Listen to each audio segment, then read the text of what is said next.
Oh, hey, welcome to MTV Cribs. So we basically decided to flatten out a piece of land in the front of the house, put down a 6x6 meter slab and build a shed with a roof that was too big to put a board in it. I was pretty keen for a moon board. I wanted a moon board. I had plenty of holds already, but I thought, wow, if I put a 40-degree board in, I could have a moon board and then I could have a spray wall and just use all my existing holds on that other wall. So now we're sort of down the track a bit and the spray wall has disappeared and now there's two moon boards.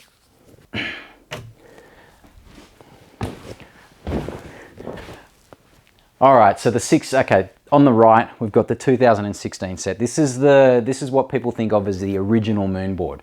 On this board, as of today, you've got 31,000 problems, unique problems to climb on. I've got a few more to do before I do them all, but yeah, 31,000 just on that set. And that's the thing with the moon board that's so good is I used to spend so much time like taping up and coming out with problems, and I like settings really fun, but now I can just go swipe right, swipe right, swipe right, and I don't have to spend that time cutting pieces of tape. The newest one that they've got is on the left, that's the 2019 set with all of the wood holds. There was a set in the middle, and we've got that as well, and had climbed on that for a while, but it wasn't long before they produced this new one, and so I got rid of the 17 and chose to go with the newest one, the 19. And for anyone that wants to know, everyone asks me, what are the wood holds like, the new wood holds that are on this board? Are they nice to climb on?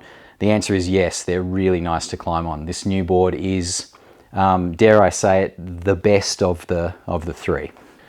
It's interesting because a lot of boards that have wood holds have like a no feet on the wood rule because they don't want them to blacken up. And I've seen in commercial gyms, they get quite black.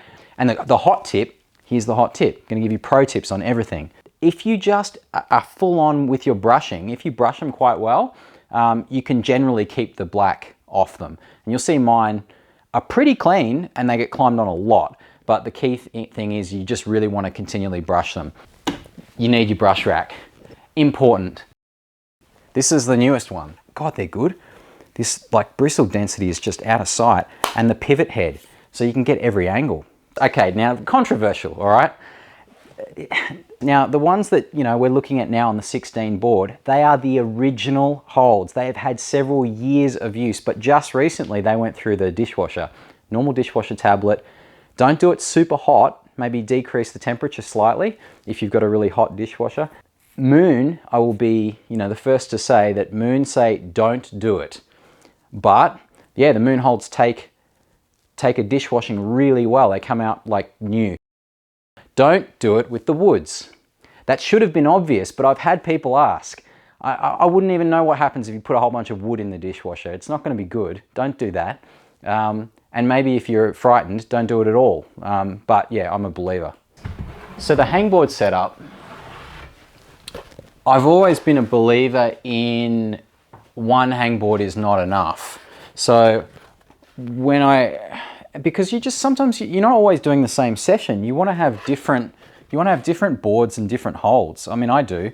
Some people think I'm really crazy, but if you have a fixed space and you're just bolting a hangboard up, then your ability to pull out another board is really quite tricky. So I came up with this thing that they call a French cleat, which is essentially a piece of wood that you cut on a 45. Check that out. So there's a 45 cut down this big beam, and then I can just put a piece of ply on with my board, and it slides and locks into place. Well, just sits really neatly. Got the Beastmaker 2000. I've got the annoyingly hard to hold lattice rung, which they claim is 20 mil.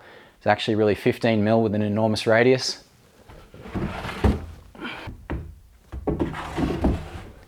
Got the tension grindstone.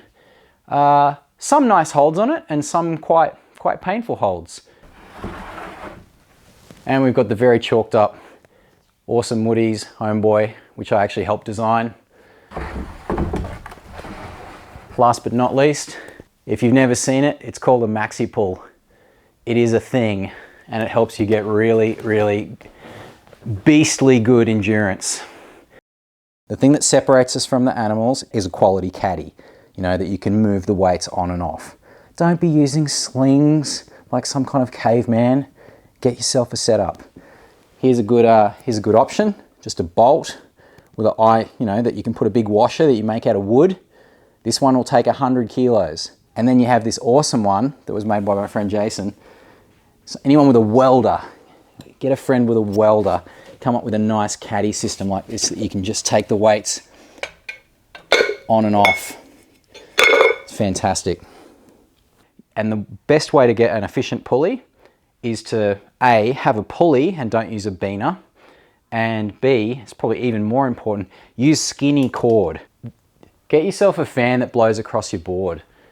Having an air conditioning unit in your shed is really important, like if you're trying to, if you want to train year round. It's good to have your temperature and humidity. About 220 kilos of weights at the moment. Deadlift, bench, push press, overhead press. Oh, that's a good one. I like that. How much load through your hand, on each hand for the Beastmaker middle edge. Time under tension on the hangboard. There we go. Sessions per month.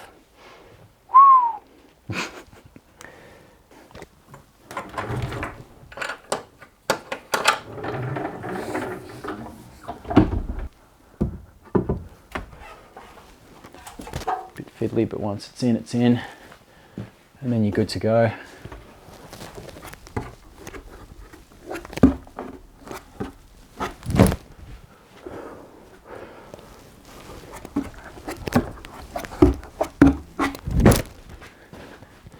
Yeah, I think the best thing about having your own wall is just the fact that you can control what is going on. So if I want to make sure the holds are really clean, I can do that.